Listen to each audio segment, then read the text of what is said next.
Bonjour, je m'appelle Youssef Baraké. Dans cette présentation, nous allons parler de la cyberattaque qui a été lancée contre le géant de la viande JBS Foods. Cette présentation est dans le cadre d'un cours en cyberfraude à Polytechnique Montréal en automne 2022 et ceci en collaboration avec mon partenaire Kamal Aitham. Nous allons d'abord introduire la compagnie et ses dirigeants. Puis nous procéderons à une analyse d'impact de l'incident et des vulnérabilités qui ont été ciblées. Finalement, nous présenterons des pistes de solutions pour prévenir et détecter le type d'incident qu'a subi JBS Foods. Alors, c'est quoi JBS Foods? Eh bien, c'est la plus grande entreprise de transformation de viande au monde. Elle possède un large portefeuille de produits diversifiés. On y trouve le bœuf, l'agneau, la volaille, le porc, la poissonnerie, les aliments préparés et même le cuir. Elle dessert aussi les bureaux commerciaux. En ce qui concerne le bœuf, la part de JBS Foods est le quart du marché mondial du bœuf. La société est présente dans plus de 20 pays et ce dans tous les continents, comme on voit ici sur la charte. Aussi, elle détient plus de 70 marques déposées dans 70 pays et emploie plus de 250 000 employés à travers le monde. Voici l'organigramme qui montre la structure de gestion au niveau global. Le PDG est Gilberto Tomazoni. Il préside l'entreprise depuis décembre 2018, donc il y a 4 ans.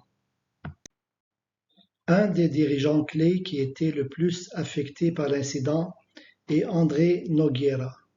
Il a débuté sa carrière avec JBS en 2007 comme CFO JBS États-Unis.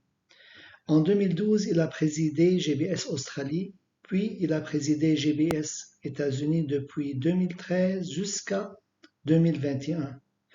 Depuis décembre 2021, il est président des opérations de l'Amérique du Nord. Un ransomware ou logiciel de rançon est un malware qui prend en otage des données personnelles. Pour ce faire, un rançon logiciel chiffre des données personnelles, puis demande à leur propriétaire d'envoyer de l'argent en échange de la clé qui permettra de les déchiffrer. Typiquement, une cyberattaque a la séquence suivante: reconnaissance, balayage, accès, escalade, exfiltration et persistance. L'attaque contre JBS n'a pas commencé le 30 mai, mais bien avant ça. Allons voir la chronologie des événements. On peut les diviser en deux phases. La première phase où il y a une exfiltration des données. La deuxième phase est la phase de l'attaque rançongiciel. La première attaque est menée par des pirates qui utilisent des adresses IP situées en Inde. Cette première phase a pour but de monétiser les données en les vendant dans le marché noir. Lors de l'analyse menée par la société Secure Scorecard, une reconnaissance et balayage a été détecté dès février 2021.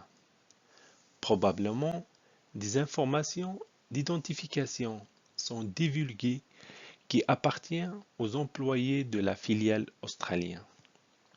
Et dès mars, toutes les informations se retrouvent dans le dark web. La deuxième phase de l'attaque a fort probable qu'il a utilisé les données acquises par la première attaque pour avoir un accès facile et une escalade vers d'autres filiales, surtout les filiales nord-américaines de GBS. Entre mars et fin mai, plusieurs gigaoctets de données sont exfiltrés et des connexions TeamViewer qui persistent. Le 30 mai 2021, le cryptage des données des filiales australiennes et américain a été faite en injectant le malware. Le 31 mai ou à partir du 30 mai, immédiatement, un grand impact dans toutes les usines touchées, plusieurs usines en Amérique du Nord et en Australie ont fermé. Le 1er juin 2021, un grand effort de mitigation est amorcé avec l'appui du gouvernement américain. C'est le début de la restauration et de la mitigation.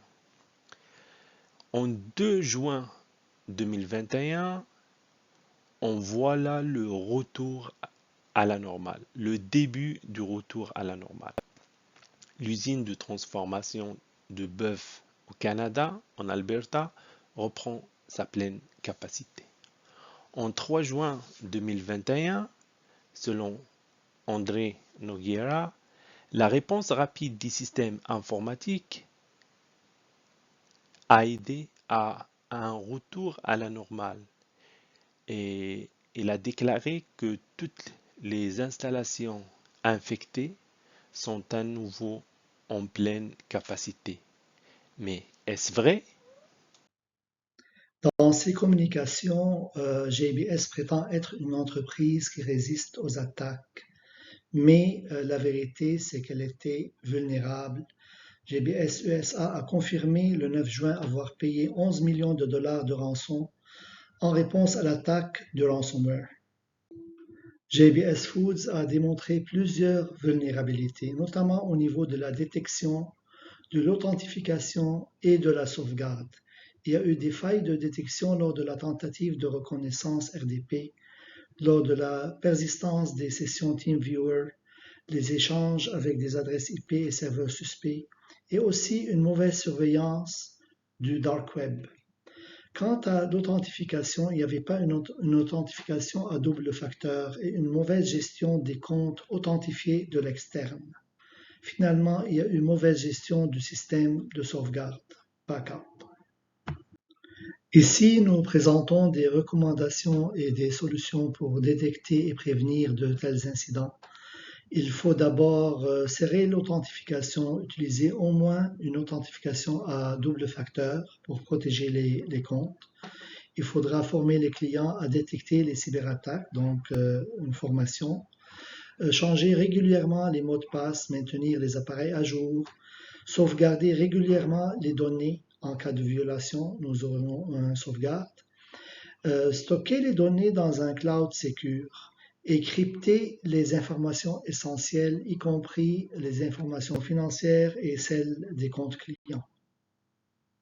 En conclusion, nous pouvons dire que la sécurité de l'information est devenue un enjeu mondial. Les pertes que les grandes corporatives peuvent subir sont énormes comparativement avec les budgets consacrés à la sécurité. Les bonnes pratiques de sécurité et une bonne gestion de risque peuvent réduire le risque d'être attaqué, toutefois elles ne le suppriment jamais. Et voici notre liste de références. Merci.